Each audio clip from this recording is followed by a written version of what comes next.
Bismillahirrahmanirrahim. Assalamu alaikum. Dear students, my name is Akbar Ali and I will teach you mathematics of grade 7. Today our topic is financial arithmetic. Last lecture में students हमने discount और उससे related कुछ example पढ़ी थी. आज हम successive discounts और ओवरहेड्स के बारे में पढ़ेंगे. बोर्ड की तरफ चलते हैं. जी स्टूडेंट्स, सक्सेसिव डिस्काउंट्स, सबसे पहले इसकी डेफिनेशन पढ़ते हैं. When a discount is offered on an other discount it is called a successive discount. एक डिस्काउंट ऑलरेडी ऑफर किया गया है मार्क्ड प्राइस पे. फॉर एग्जाम्पल हम कहते हैं कि जो भी मार्क्ड प्राइस है किसी भी आर्टिकल की, उस पे 3% डिस्काउंट है. अब अगर इसी डिस्काउंट पे मज़ीद एक डिस्काउंट ऑफर कर दिया जाए, फॉर एग्जाम्पल 5% मज़ीद डिस्काउंट कर दिया गया, तो this is called successive discounts. अब ओवरहेड्स की डेफिनेशन पढ़ते हैं. Overheads expenses such as storage, transportation, electricity costs and of salaries are included in the cost price. अब कॉस्ट प्राइस स्टूडेंट्स हमने पढ़ा हुआ है. कॉस्ट प्राइस उस प्राइस को कहते हैं जिस प्राइस पे कोई भी आर्टिकल परचेज किया जाता है. ओवरहेड्स क्या चीज है? ऐसे एक्सपेंसेस जो आर्टिकल परचेज करने के बाद उसकी ट्रांसपोर्टेशन पे या उसको स्टोर करने के लिए कुछ अखराजात होते हैं, उन अखराजात को ओवरहेड्स कहते हैं. ओवरहेड्स में स्टाफ की सैलरी भी आती है, बिजली का बिल भी आता है. कोई भी शॉपकीपर ओवरहेड्स को जब कॉस्ट प्राइस में इंक्लूड करता है तो फिर उसके बाद उसकी मार्क्ड प्राइस और सेलिंग प्राइस वो डिसाइड करता है. तो ये तमाम चीज़ें जिनमें स्टाफ की सैलरी है, इलेक्ट्रिसिटी बिल्स हैं, मे बी शॉप अगर रेंट पे है तो शॉप का किराया भी हो सकता है, और इस तरह की तमाम चीज़ें ओवरहेड्स में शामिल होती हैं. अब हम डिस्काउंट और ओवरहेड्स को एग्जाम्पल्स से समझेंगे. एग्जाम्पल 13 है. The selling price of an article after allowing successive discounts of 8% and 5% respectively is rupees 437. दो डिस्काउंट्स हैं, इसीलिए सक्सेसिव डिस्काउंट्स का वर्ड यूज हुआ. 8% डिस्काउंट है, देन 5% डिस्काउंट है. इन दोनों डिस्काउंट्स के बाद एक आर्टिकल की सेलिंग प्राइस 437 रुपीस है. Determine the marked price of the article. हमने आर्टिकल की मार्क्ड प्राइस फाइंड करनी है. जिस प्राइस पे आर्टिकल सेल हुआ वो प्राइस हमें रुपीस 437 गिवन है. अब लास्ट लेक्चर में हम पढ़ चुके हैं कि डिस्काउंट डिपेंड करता है मार्क्ड प्राइस पे, और मार्क्ड प्राइस ही हमने फाइंड करनी है. तो सबसे पहले हम मार्क्ड प्राइस को लेट करेंगे और फिर उस पे फर्स्ट डिस्काउंट और फिर डिस्काउंटेड प्राइस निकालेंगे. देन उस डिस्काउंटेड प्राइस पे सेकंड डिस्काउंट अप्लाई करेंगे और फिर वो सेलिंग प्राइस निकलेगी. तो सबसे पहले सॉल्यूशन में let X be the marked price. Marked price को हमने एक्स लेट कर लिया. अब इसके फर्दर सॉल्यूशन के लिए नेक्स्ट बोर्ड पे चलेंगे. जी स्टूडेंट्स, अब मार्क प्राइस हमने लेट की थी x. First discount percent given है क्वेश्चन में 8%. अब डिस्काउंट चूंकि मार्क्ड प्राइस पे डिपेंड करता है तो discount is equal to 8% of marked price. अब ये परसेंटेज खत्म की. 8/100 of means multiplication. Marked price हमने लेट की हुई है x. अब 8 और 100 की 4 के टेबल में कटिंग होगी. 4 2s are 8, 4 2s are 8, 2 carry हुआ 20, 4 5s are 20. तो डिस्काउंट आ जाएगा 2x/25. ये डिस्काउंट निकला जो 8% डिस्काउंट परसेंटेज के बाद अमाउंट थी डिस्काउंट की। अब प्राइस आफ्टर फर्स्ट डिस्काउंट हम फाइंड कर सकते हैं क्योंकि मार्क प्राइस हमने लेट की हुई है एक्स में से ये जो डिस्काउंट है इसको माइनस कर दें तो ये प्राइस आ जाएगी आफ्टर फर्स्ट डिस्काउंट। अब इसका एलसीएम लें 25, एलसीएम आ गया, एक्स के डिनोमिनेटर में 1 है, 25 को 1 पे डिवाइड करें तो रिजल्ट 25 आएगा, उसको न्यूमरेटर एक्स से मल्टीप्लाई कर दिया 25x, ये माइनस एज इट इज आ गया, 25 को 25 पे डिवाइड किया तो 1 आया, 1 को न्यूमरेटर 2x से मल्टीप्लाई कर दिया तो 2x आ गया। अब 25x माइनस 2x करें तो 23x ओवर 25, ये प्राइस आ गई आफ्टर फर्स्ट डिस्काउंट। अब इस डिस्काउंटेड प्राइस पे मजीद डिस्काउंट ऑफर किया गया है तो अब सेकंड डिस्काउंट परसेंटेज क्या है 5%, ये क्वेश्चन में गिवन है। अब डिस्काउंट कैसे निकलेगा, ये जो price after first discount I है इसका हम 5% फाइंड करेंगे तो सेकंड डिस्काउंट की प्राइस आ जाएगी, that is 5% of 23x over 25। Percentage खत्म करने के लिए डिवाइडेड बाय 100 किया, of means multiplication 23x over 25। अब इसकी कटिंग हो रही है, 5 1 are 5, 5 5 are 25, तो न्यूमरेटर में 1 इंटू 23x आ गया और डिनोमिनेटर में 100 मल्टीप्लाई बाय 5 किया तो 500 आ गया। तो डिस्काउंट जो है वो सेकंड डिस्काउंट वो 23x ओवर 500 आ गया।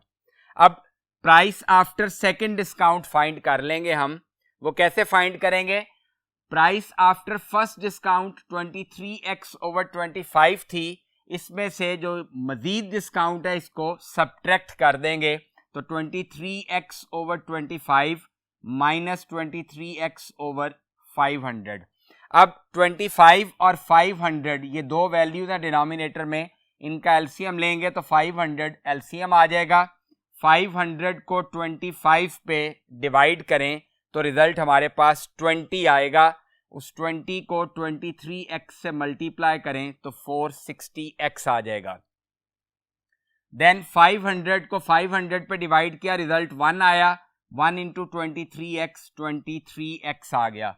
अब 460x माइनस 23x सब्ट्रैक्ट किया तो 437x ओवर 500, ये हमारे पास प्राइस आ गई आफ्टर सेकंड डिस्काउंट। अब यही सेलिंग प्राइस है और सेलिंग प्राइस क्वेश्चन में गिवन है ₹437, तो इस प्राइस को जो आफ्टर सेकंड डिस्काउंट आई है इसको हम सेलिंग प्राइस के इक्वल रखेंगे तो x की वैल्यू यानी मार्क्ड प्राइस निकल आएगी। इसको सॉल्व करने के लिए नेक्स्ट बोर्ड पे चलेंगे। जी स्टूडेंट्स, इस बोर्ड पे आप देख रहे होंगे सबसे पहले मैंने लिखा है सेलिंग प्राइस इक्वल्स टू ₹437, ये गिवन थी। अभी हमने जो 2 डिस्काउंट्स के बाद प्राइस निकाली वो 437x ओवर 500 है, इसको हमने 437 के इक्वल रखा। x की वैल्यू हमने फाइंड करनी है, 500 राइट साइड पे जाके मल्टीप्लाई हो जाएगा और 437 डिवाइड हो जाएगा, तो ये 437 इस 437 से कैंसिल हो गया, तो x की वैल्यू हमारे पास ₹500 आ गई। तो hence the marked price of article is ₹500। Marked price 500 rupees निकली। इस मार्क्ड प्राइस पे 2 डिस्काउंट्स ऑफर करने के बाद आर्टिकल ₹437 का सेल हुआ। अब एग्जाम्पल 15 देखते हैं। A tailor sold a dress for ₹9,000। एक टेलर ने एक ड्रेस सेल किया है 9,000 रुपीस का। He bought raw materials worth ₹6,000। उसने उस ड्रेस को बनाने के लिए जो रॉ मटेरियल्स परचेज किए उनकी कॉस्ट गिवन है 6,000 rupees and charged the rest for labour, और बाकी जो उसने अमाउंट चार्ज की है वो लेबर की है। डेफिनेटली टेलर ने जो स्टाफ रखा हुआ है उसको भी सैलरी पे करनी है, उसको भी कुछ ना कुछ अमाउंट देनी है। he made a profit of 10% on the dress. ये सब कुछ करने के बाद 6,000 रुपीज का रॉ मटेरियल खरीदने के बाद और लेबर के चार्ज करने के बाद उसको 10% प्रॉफिट हुआ. How much did he charge for labour? हमने ये बताना है कि उस टेलर ने लेबर के लिए कितनी अमाउंट चार्ज की. तो अब इसके सोल्यूशन में जो चीजें हमें गिवन है वो पहले लिख लेते हैं. Selling price of dress 9,000 rupees given है. Cost price of raw materials given है रुपीज 6,000. प्रॉफिट परसेंट गिवन है 10%. अब हम टोटल कॉस्ट प्राइस लेट कर लेंगे. ये जो 6,000 कॉस्ट प्राइस है ये सिर्फ रॉ मटेरियल की है, तो हमने टोटल कॉस्ट प्राइस लेट कर लेनी है x. Let x be the total cost price, क्योंकि टोटल कॉस्ट प्राइस में रॉ मटेरियल भी शामिल होगा, लेबर की कॉस्ट भी शामिल होगी. तो जब टोटल कॉस्ट प्राइस हम फाइंड कर लेंगे उसमें से मटेरियल की कॉस्ट को माइनस कर देंगे तो लेबर की कॉस्ट निकल आएगी. इसके सोल्यूशन के लिए अब नेक्स्ट बोर्ड पे चलेंगे. जी स्टूडेंट्स, अब देखें प्रॉफिट हमें गिवन है 10% और ये लास्ट लेक्चर्स में हम पढ़ चुके हैं profit always depends on cost price. तो 10% ऑफ कॉस्ट प्राइस फाइंड करेंगे. परसेंटेज खत्म करने के लिए 10 divided by 100 of means multiplication. Cost price हमने लेट की है x, तो ये 0 इस 0 से कैंसिल हो जाएगा. तो न्यूमरेटर में 1 इंटू x ओवर 10 हमारे पास प्रॉफिट आ गया. अब प्रॉफिट का फॉर्मूला भी हम पढ़ चुके हैं, selling price minus cost price. Profit अभी हमने फाइंड किया है x over 10. Selling price given है क्वेश्चन में 9,000 रुपीज और कॉस्ट प्राइस हमने लेट की हुई है x. ये x राइट साइड पे माइनस साइन के साथ है, इसको जब हम लेफ्ट साइड पे लाएंगे तो ये प्लस साइन के साथ हो जाएगा. तो x plus x over 10 is equal to 9,000. अब इन दोनों का एलसीएम लें. इसका डिनोमिनेटर 1 है, 1 और 10 का एलसीएम 10 आ गया. 10 को 1 पे डिवाइड करें तो रिजल्ट 10 आएगा.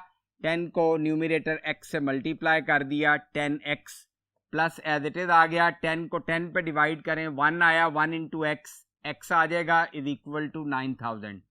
10x प्लस 1x करें तो 11x आ गया. 11x over 10 is equal to 9,000. अब x की वैल्यू हमने फाइंड करनी है. 10 राइट साइड पे जाके मल्टीप्लाई हो जाएगा और 11 राइट साइड पे जाके डिवाइड हो जाएगा. 9,000 को 10 से मल्टीप्लाई करें तो 90,000 आ गया डिवाइडेड बाय 11. अब 90,000 को हम 11 पे डिवाइड करके देख लेते हैं रिजल्ट क्या आएगा. अगर कैलकुलेटर अलाउ नहीं होगा तो आपने इसी मेथड से डिवीजन करनी है जिस मेथड से मैं आपको समझाने लगा हूं. 90,000 डिविडेंड है और 11 डिवाइजर है, तो 11 से इसको हम डिवाइड करेंगे. 11 का टेबल पढ़ें. 11 8 आर 88 माइनस किया, रिमाइंडर 2 बचा. नेक्स्ट डिजिट 0 नीचे लेके आएंगे. अब 11 1 आर 11, इसको माइनस किया 9 आ गया. नेक्स्ट 0 को नीचे लाएंगे. फिर 11 8 आर 88, फिर रिमाइंडर 2 बचा. नेक्स्ट 0 नीचे लेके आएंगे. 11 1 आर 11, रिमाइंडर 9 आया. अब आगे डिजिट कोई नहीं है, डेसिमल लगाएं, 2 0 लगा दें. डेसिमल को ऊपर शिफ्ट करेंगे. अब ये 0 नीचे लेके आएंगे. फिर 90 बन गया. 11 8 आर 88, अब इसको माइनस किया 2 आया. अब ये वाला 0 भी नीचे ले आए तो 11 1 आर 11, इसको माइनस करें तो फिर 9 आ गया. अब अगर 0 मजीद लिखते जाएंगे तो यहाँ पे यही डिजिट्स रिपीट होते जाएंगे. तो 8181.81 के बाद चूंकि यहाँ पे अभी रिमाइंडर 9 बचा हुआ है, नेक्स्ट 0 उतारें तो 11 8 88 आना है. तो यहाँ तक ही हम इसको रखेंगे डिवीजन को. मजीद आगे करते जाएंगे, रिमाइंडर 0 कभी भी नहीं आएगा. तो इसको हम राउंड ऑफ कर देंगे क्योंकि नेक्स्ट डिजिट 8 आना है. तो इसको हम 8181.82 लिखेंगे जो मैंने यहाँ पे लिखा हुआ है. अगर कैलकुलेटर अलाउ नहीं है तो आप डिवीजन इस तरीके से कर लेंगे, अगर कैलकुलेटर अलाउ होगा तो आप कैलकुलेटर से इसको डायरेक्ट ही डिवाइड करके आंसर लिख लेंगे, और राउंड ऑफ करना बहुत ज़रूरी है। तो ये x हमने लेट किया था टोटल कॉस्ट प्राइस को, तो hence total cost price is equal to ₹8181.82, यानी ये 8181.82 आ गई टोटल कॉस्ट प्राइस। अब हमने लेबर कॉस्ट फाइंड करनी है। टोटल कॉस्ट प्राइस में से जो कॉस्ट ऑफ मटेरियल्स है उसको माइनस कर देंगे, तो 8181.82 में से ₹6000 माइनस करेंगे तो 2181.82 लेबर की कॉस्ट आ गई। स्टूडेंट्स, आज के लेक्चर में हमने सक्सेसिव डिस्काउंट्स और ओवरहेड्स के बारे में पढ़ा और 2 एग्जाम्पल्स इन दोनों टॉपिक्स से रिलेटेड समझी। उम्मीद है कि आपको ये टॉपिक्स समझ आ गए होंगे। नेक्स्ट लेक्चर में इंशाल्लाह एक्सरसाइज 7B स्टार्ट करेंगे। अपना बहुत ख्याल रखिएगा। अल्लाह हाफिज़।